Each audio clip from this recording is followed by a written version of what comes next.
ada mukmin, ada muslim. Bedanya apa? Kalau muslim itu orang yang secara formal telah masuk Islam.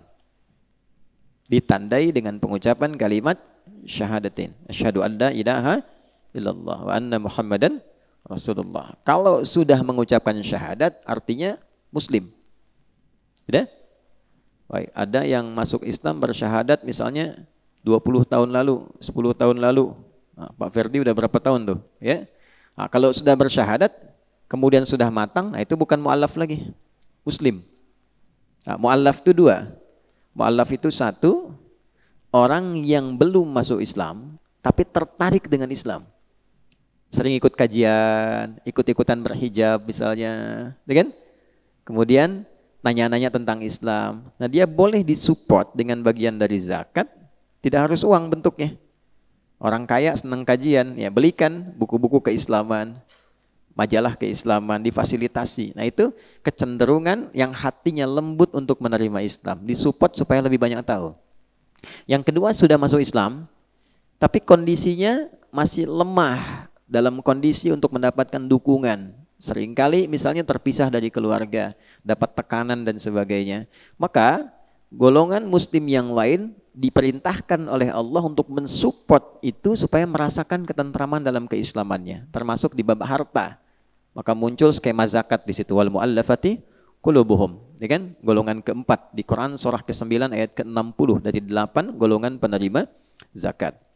Nah, sedangkan mukmin, orang yang sudah formal masuk Islam dan menjadikan formalitas pengucapan syahadatnya bersemayam dalam jiwanya.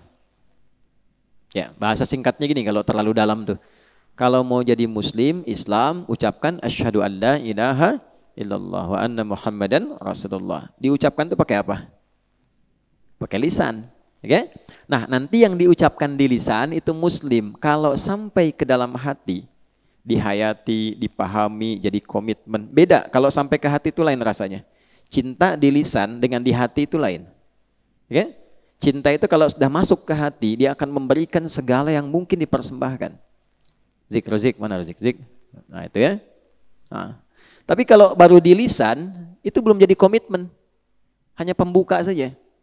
Makanya saya sering katakan, Bapak Ibu yang ikut itikaf, punya anak perempuan, kalau ada, ingat ya, mbaknya siapapun tuh, kalau ada yang mengatakan aku mencintaimu di lisannya, nggak usah percaya tuh. Ya, katakan padanya, buktikan cintamu dengan menuliskan nama kita di buku pernikahan kita berdua. Nah, oh, Masya Allah, ada suara tuh.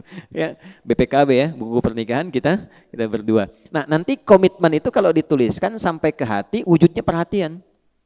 Ya, bukan kata-kata. Ini poinnya. Nah, mukmin juga begitu. Kalau sudah sampai ke dalam jiwanya, nanti komitmen beriman ini dibuktikan dalam ekspresi keseharian. Melihatnya pakai imannya, mendengar pakai imannya, sampai melangkah pakai imannya. Itu komitmen.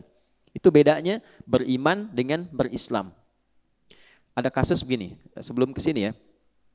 Ini kasusnya tentang kasus bansos di era Nabi. Jadi dulu sudah ada persoalan bansos itu. Kenapa senyum? Ya. Jadi di Quran surah ke-49 ayat 14.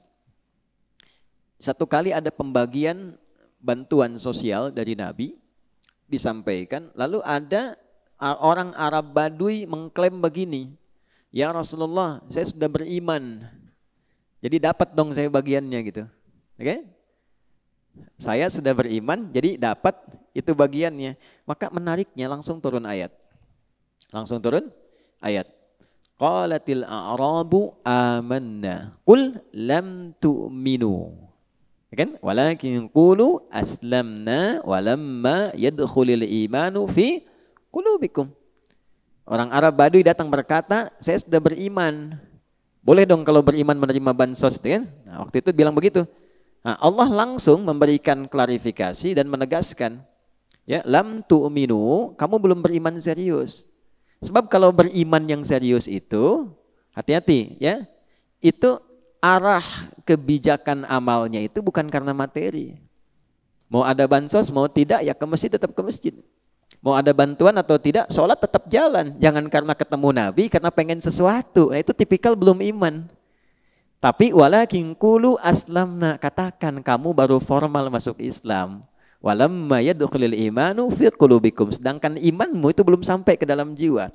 Kalau sudah sampai ke dalam jiwa, sampai ke hati itu, maka tembusan kepada fisiknya seluruhnya adalah bergantung pada keputusan Allah. Yang penting Allah ridha. Mau imamnya siapa tarawih, saya datang. Tidak peduli si fulan atau si fulan. Ada orang atau tidak, saya tetap baca Quran. Nah, kalau masih menjadi muslim itu umum sifatnya. Maka dari itu, dalam konteks belajar pun, ini yang saya maksudkan, ya, tipikal orang beriman, sekali lagi, memulai sesuatu dengan menambahkan pengetahuan terlebih dahulu. Itu kesimpulan yang pertama. Insan beriman senantiasa membekali dengan ilmu sebelum menjalani aktivitas apapun yang akan dikerjakan.